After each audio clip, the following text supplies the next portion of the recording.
आप सब जनता जानते हैं। तो आइए हम तारापुर के निवासी से जानने का कोशिश करते हैं कि यहाँ के जनता क्या सोच रही है, किस आधार पर अपना वोट करेगी।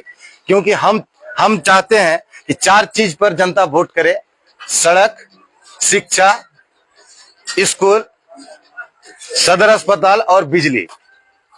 तो हम आते हैं हमारे पूर्व एमएलए प्रत्याशी जाकिर भाई के पास, जानना चाहते हैं जाकिर भाई आप किस आधार पर इस बार वोट करना चाहेंगे? आधार विशेष ये है कि बिजली, सड़क, शिक्षा मेन मुद्दा ये है। और महंगाई इतना हो गया है कि आदमी बेहाल है। इसके ऊपर जो है कोई बातें नहीं हो रहा है। और इसके विषय में और क्या बोले, और सब जनता से पूछिए। तो अभी जैसे कि मान लीजिए आपके हम लोगों का जो तारापुर गांव है, इसका जो ये रोड जो आपका बना हुआ आरईओ रोड है, आज लगभग कितने सालों से ये रोड नहीं बना है या ढलाई नहीं हो सका है? आप इसके लिए किसको जिम्मेदार मानते हैं? यहाँ का एमपी है, एमएलए है, कोई अभी तक जीत के तो आया ही नहीं है। नहीं आया? नहीं आया। और रोड नहीं बनवाया, विकास नहीं हो रहा है। विकास हो नहीं रहा है। तो इस बार आप किसको, मतलब किस तरह से, किस मतलब आधार पर वोट करेंगे कि हम लोगों का रोड नहीं बन रहा है? इससे कम से कम 3 बार इससे पहले हम लोगों ने विधायक चुना, मुखिया चुना, उसके बाद सांसद चुना, लेकिन फिर भी हम लोगों का तारापुर का रोड नहीं बना। क्यों? हम लोग को विशेष मुद्दा पे नहीं जाना है। हम लोग को ये देखना है कि किसको वोट डालना है, कौन जो है विकास करेगा। हाँ, उस मुद्दे पे जाना है। आपके नजर में क्या लगता है कि किसे वोट करना चाहिए? आप किसे पसंद करते हैं? अभी फिलहाल पसंद की बात बाद में होगा। पहले तो हमको मिलाना है, गांव समाज को देखना है, उसके बाद कोई बात विचार होगा। कोई नेता आए या नहीं आए, अब देखेंगे, उसके बाद ही सलाह विचार करेंगे। इसका मतलब आप भी कंफ्यूज है कि अभी हम लोग वोट किसको करें?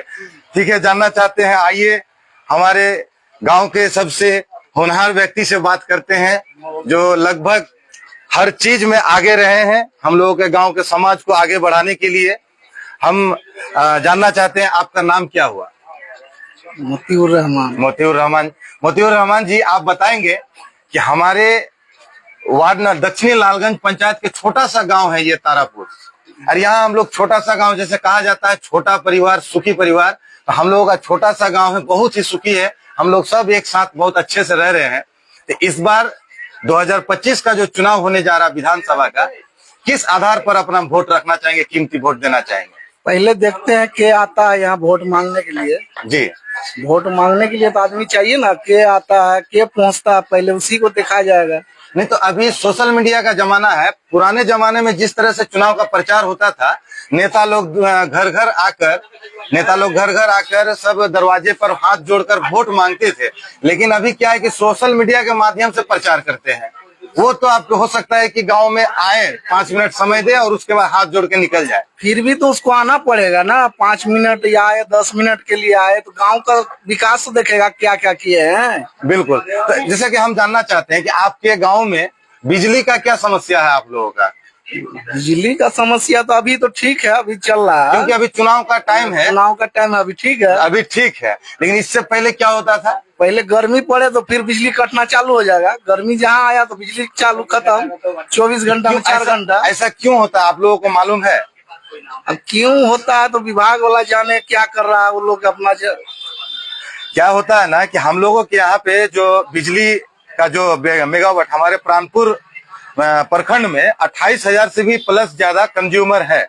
लेकिन क्या है, हम लोगों का यहाँ खपत है 13 मेगावाट और हम लोगों को यहाँ पूर्ति के लिए मिल रहा 8 मेगावाट। इसके लिए क्या होता है ना कि उसको इसी प्राणपुर प्रखंड में पूरे वो 8 मेगावाट को बार बार उसी को रोटेट किया जाता है, जिसके लिए 3 घंटा, 4 घंटा, 5 घंटा बिजली काटा जाता है। लेकिन देखिए सरकार की नीति तो देखिए कि अभी चुनाव का टाइम है तो वो जो है कि बिजली लगभग दिन भर से लेकर रात भर लगभग रहता है। आप लोग जानते हैं, देखे हैं। आपके आसपास में अपने क्षेत्र के स्कूल में बच्चों का पढ़ाई कैसा होता है? क्या कभी किसी नेता ने आकर देखा है?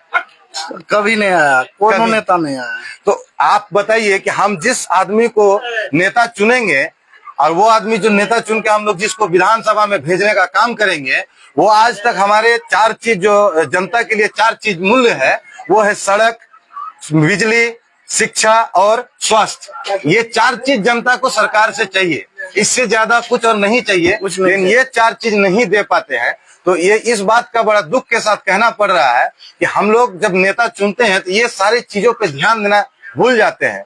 तो हम आप लोगों से अनुरोध करेंगे कि आप लोग जब भी वोट दे, अपना कीमती वोट दे, तो उस वोट के बदले में आप उस जो भी आपसे वोट मांगने आए या जिस पार्टी को भी आप वोट करें, उनसे ये सवाल जरूर पूछे कि आपको पिछले 5 साल में जो आपको हमने वोट दिया, जो सिटिंग विधायक है, उन्होंने हमारे लिए क्या किया, और जो प्रत्याशी है जो हार चुके थे, उन्होंने आपके गाँव में आके कितना विकास की बात किया। क्या आप उन 5 सालों के बाद जीतने के बाद कोई भी नेता आपके गांव में आया है? आज तक तो वो पैर रखने के लिए नहीं आया है। तो आप उस आदमी को सोच के देखिए किस तरह से आप वोट करेंगे। सोच समझ के करना होगा, सोच समझ के करेंगे वोट। बिल्कुल सोच समझ के आप हम लोगों को 4 चीजों पे बात करना है। बिल्कुल, आइए हम लोग जानते हैं हमारे गाँव के सबसे अच्छा, देखिए ये हमारे बोलना नहीं चाह रहे हैं, हमारे चाचा है यहाँ, हमारे चाचा से पूछना चाहेंगे। चाचा, आप इस बार मतलब किस आधार पर नेता चुनना चाहेंगे विधानसभा में? जो रोजगार का बात करेगा, जो शिक्षित का बात करेगा, जो रोजगार पे बात करे, शिक्षा पे बात करे, सड़क का बात करे, और आपका बिजली के बात करे, जो जनता के लिए 4 चीज का ये है, जो बात करेगा उसी को दिया जाएगा, उसी को वोट दिया जाएगा। तो आपसे हम जानना चाहेंगे, क्या आपके नजर में कौन ऐसा नेता है जिसको आप पसंद करते हैं?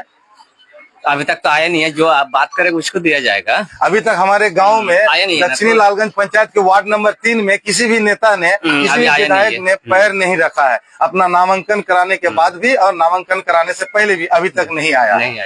बहुत दुख के साथ कहना पड़ रहा है कि हम लोग जिस चीज के लिए सरकार चुनते हैं, जिसे हम लोग विधायक चुनते हैं, किस कारण से, कि हम लोग ये जानना चाहते हैं कि जिसे आप लोग वोट देते हैं, बाजार में आप आलू प्याज या टमाटर खरीदते हैं, तोल मोल भाव करते हैं, और उसको चुन चुन के आप अच्छा जो फ्रेश टमाटर है, फ्रेश प्याज है, फ्रेश आलू है, वो चुनते हैं। तो जब नेता चुनने का बारी आता है तो फिर हम लोग क्यों पीछे रह जाते हैं कि हम लोग सही तरीके से नेता नहीं चुन पाते हैं। तो आप सभी जनता से हम लोग अनुरोध करना चाहेंगे कि जब भी आप वोट करें, हम जब भी वोट करें तो सिर्फ और सिर्फ ये विकास के नाम पर वोट कीजिए, ना कि जाति के आधार पर, और ना ही किसी के साथ भेदभाव करना है। आप देखिए कि आपके लिए काम कौन कर रहा है, जनता के लिए कौन काम कर रहा है। जनता के लिए काम कोई कर नहीं रहा है, सिर्फ अपना कुर्सी और अपना रोटी सेकने के लिए ये लोग काम कर रहे हैं। और चुनाव जीतने के लिए इस बार पैसे का खेल तो देखिए, पैसे देकर सीट को अपने तरफ किया गया है। हमारे प्राणपुर विधानसभा का तो ये हाल है कि कंफ्यूज हो गए हैं कि वोट किसको करना चाहिए और वोट किसको नहीं करे, क्योंकि हमारे यहाँ प्रत्याशी लगभग 6 प्रत्याशी है जो अभी लगभग उसका नामांकन स्वीकृत हो चुका है। तो आप सभी से अनुरोध रहेगा कि दोस्तों, जब भी आप वोट करें तो उनसे, जो सिटिंग विधायक है, उनसे भी पूछे कि आपने हमारे लिए 5 साल में, इन 5 सालों में क्या किया, और उसके आधार पर आने वाले 5 सालों में 2025 से 30 तक में आप हमारे लिए, गरीब जनता के लिए क्या करेंगे। जनता को सिर्फ 4 चीजें चाहिए, बाकी वो तो अपना मेहनत करके खुद ब खुद अपना रोजगार कर सकता है। सबसे पहला मुद्दा होता है वो है रोजगार। दूसरा मुद्दा है स्कूल में शिक्षा, क्योंकि एजुकेटेड अगर नहीं रहेंगे तो लोग अपना डिसीजन नहीं ले पाएंगे। क्या सही बात है? और अगर सड़क अच्छा नहीं रहेगा तो हमारे रोजगार का आवागमन, जो लोग गाड़ी चलाते हैं, जो गाड़ी के माध्यम से ऑटो, पिकअप और भी माध्यम से जो गाड़ी चलाते हैं, उसके लिए बहुत सारा दिक्कत होता है रोड नहीं बनने पर। और जो है कि बिजली का समस्या प्राणपुर प्रखंड में सभी को पता है, आप सब जानते हैं कि बिजली की समस्या अभी चुनाव आने पर देखिए सरकार इतनी टाइट हो गई है कि 24 घंटा में लगभग 22 घंटा बिजली रह रही है। लेकिन जैसे ही आपका चुनाव खत्म होगा और गर्मी जैसे आएगा, आपका गांव में बिजली 4 से 5 घंटा बिजली गायब हो जाता है। तो ये सब सोचकर भाइयों बहनों, आप लोग वोट करें, और वोट करने से पहले जिसे भी आप वोट करें, कीमती मतदान जिसको भी आपको करना है, उसके बारे में जाने कि वो जनता के लिए काम के लायक है या नहीं, क्योंकि जितने भी पार्टी है लगभग अपना कुर्सी पाने के लालच में और अपना जिंदगी को और अपना परिवार को आगे बढ़ाने के लिए और बाहर भेजकर अच्छे कॉलेज स्कूल में